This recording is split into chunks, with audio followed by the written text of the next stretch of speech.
niki yang Adipati Damira. Sing penting sing niku. Niki sing ijo niki. Nggih. Oh, iya. Itu cikal bakal. Nggih. Cikal Bukan cikal bakal sing itu selir yang ke-9 tadi dari Pak Gubernur. Nah, itu maruna itu zaman dulu harganya itu 6 juta. Zaman dulu. Nah, kalau sekarang enggak ada. Tahun berapa? Tahun berapa ya? Udah lama banget, Mas. Kayak yang cikal bakal yang ini yang Sukoharjo. Yang pertama dikubur di sini. Ya. Dulu kan itu tuh tabib. Yang Rakyat. ini atau yang ini? Oh, yang putih ini. Yang kiri ini. Iya. Ini dulu itu tabib. Namanya siapa, Mas? Yang Sukoharjo. Yang pertama kali? Iya, pertama kali dia kan istilahnya abdi paling setia sama raja. Ini kan nggih. Nggih, niki putih niki. Nah, paling setia jadinya dia minta untuk dikubur di sini pertama, akhirnya 3 bulan. Oh, yang ini? Kalau yang ini Raden Purnomo. Dia juga masih satu saudara di sini. Kalau yang ini perempuan semua, ini selir-selir semua, Mas. Iya. Ya Mas, ceritanya gimana sih kok dulu bekas keraton malah jadikan makam ini? Ya, dulu kan setelah ada pemberontakan itu, Sunan Kuning itu kan sudah berhasil diduduki sama Sunan Kuning itu. Nah, setelah diduduki kan dulu rajanya ke Ponorogo. Nah, udah terus diambil lagi, dia menang. Nah, kalau menurut orang dulu itu kalau sudah diduduki sama musuh itu udah ternoda katanya. Jadi makanya dijadikan untuk kuburan. Akhirnya dia babat alas ke Solo sana jadi Surakarta di Ningrat. Kalau menikah sini?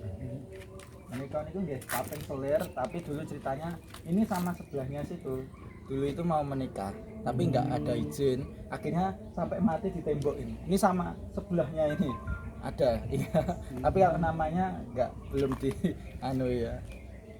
Namanya tidak tahu. Iya, soalnya nggak ada namanya itu baru kemarin diteliti juga sama Badan Arkeologi. Nanti kalau udah lagi dicat ulang. Oh, ini yang sudah merah. Ini tuh berapa, Mas?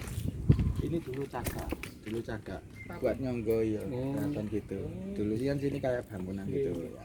Yang masih jadi misteri juga kan tempat-tempatnya itu loh. Tempatnya ini umpamanya ini yang mana, ini bagian mana sini itu masih belum ada. Baru masih teliti. Cuma taunya tadi yang batu 2 itu tadi kan itu raja, tempat tidur raja. Itu pendopo. Itu si Jinggir.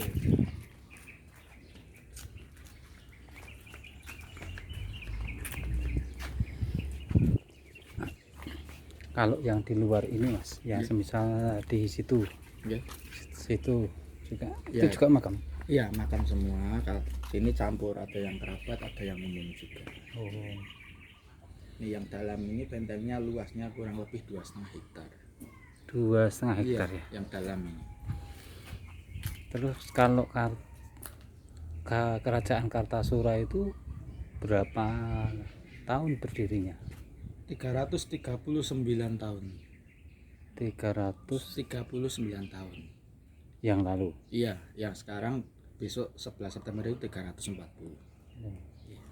Terus masih 11 September. Lama kekuasaan berapa tahun? Dulu cuma 60 tahunan, Mas. 60 tahunan. Ya, 60 tahunan. Terus Terus terjadi pemberontakan itu ya dari sebenarnya dari dulu perang pertamanya dari Trunajaya itu perang itu, terus dia sama Batavia itu akhirnya narik sama Sunan Kuning itu anak berusia 15 tahun dijadikan Amangkurat, dijadikan raja istilahnya, raja tapi bukan diakui, cuma dijadikan komunitas itu tadi. Dia jadi raja untuk memimpin di sini, akhirnya menang. Nah, dulu sini kan pintunya sebenarnya yang itu depan. Kalau yang belakang tadi kan dijebol dulu, buat lari dah. Yang lari pertama itu yang udah dikepung sama pasukan Sunan Kuning tadi, sudah dikepung akhirnya ketusuk pada mati ya. Rajanya keluarnya ke sana, ke timur, ke Ponorogo. Ceritanya seperti itu. Terus lari ke Ponorogo. Iya. Terus ke Ponorogo, kembali lagi. Iya, kembali lagi merebut sini, akhirnya menang. Setelah itu babat alas lagi ke sana, ke Solo. Iya. Solo itu yang Mangkunegaran atau yang Baluar? Keraton Surakarta nih, Red. Yang Baluarti itu. Oh, yang Baluarti. Nah, setelah di situ akhirnya pecah lagi jadi Mangkunegaran sama Jogja. Jadi ini malah justru sebenarnya yang paling tua. Dulu kan sini bekas ibu kota sini tuh. Dulu ibu kota Mataram Islam pertama sini Kartosura itu. Coba Mataram itu udah pindah ibu kota sampai 4 kali. Indonesia baru mau sekali pindah itu belum kelakon. Betapa kayanya dulu kerajaan Mataram. Berarti dari Kartosuro pindah ke Dulu pertama itu di Jogja dulu. Di Jogja. Kota Gede itu dulu pertama. Itu di situ terus ke Pleret. Pleret terus ke sini. Ke sini habis itu ke Surakarta. Oh iya, jadi 4 kali. Iya. Sini berarti yang ketiga ya berarti. Iya.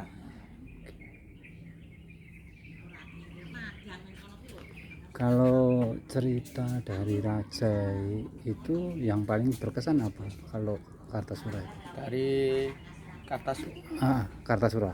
Selain peninggalan, terus cerita pusaka dan sebagainya itu gimana? Yang paling berkesan di keraton ini ya. Iya. Yang paling berkesan di keraton ini ya Geger Pacinan itu Mas. Lubang itu kan perang besar dulu yang paling berkesan di sini. Dulu sini pendoponya itu pendopo terbesar di Indonesia Mas. Sekarang dipindah di Mangkunegaran itu. Itu dulu pendoponya Kartasura ini. Oh. Dulu gitu. Itu kan pendopo terbesar di Indonesia sampai sekarang.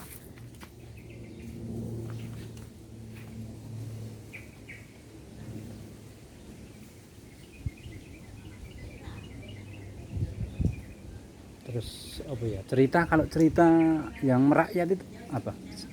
Di sini itu yang merayat soalnya keratonnya kan kurang dikenal. Nah, kurang dikenal masyarakat. Nah, itu dulu kalau ceritanya itu di sini itu cuma Geger Pacinan itu, terus dia lari sama sini itu ibu kota dulu. Yang paling heboh dulu kan ibu kota di sini. Enggak ada pusaka gitu? Pusaka enggak ada. Dulu sini juga sempat buat uji nyali juga. Tapi nggak ada yang berhasil dari yang hari panca itu yang kita itu dulu buat uji nyali. Terus sekarang untuk kegiatan sekarang Kartasura itu yang di keraton sini ya. Sebelum Covid itu kegiatannya itu kalau setiap biasanya malam Jumat Kliwon itu ada acara hadroh juga. Oh gitu. Iya hadroh. Terus yang kedua itu setiap minggu kedua dan keempat itu ada kawula dari Keraton Surakarta Pokoso itu di sini berkumpul merembuk budaya. Jadi sama-sama nanti supaya sejarahnya dari dulu sampai sekarang itu nggak belok-belok ya itu. Jadi siapapun boleh gabung, nggak masalah. Itu semuanya boleh gabung. Kita di situ sama-sama membahas tentang kebudayaan. Siap, mantap.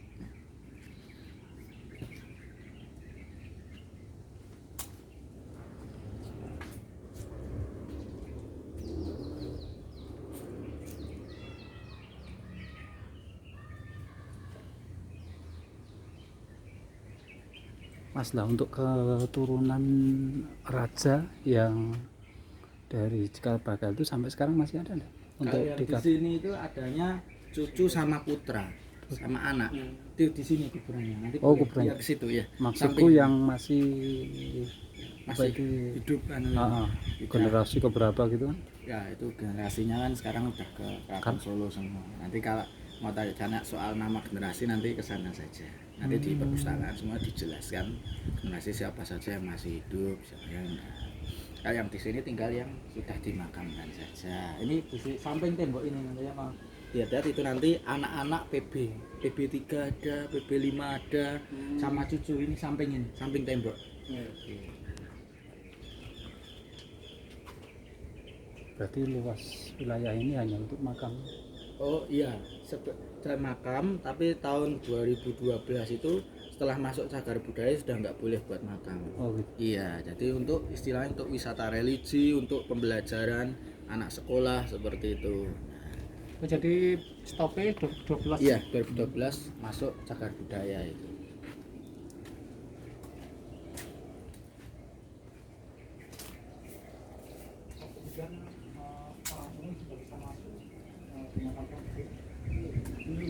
Dulu itu campuran. Dulu itu ini memang makamnya.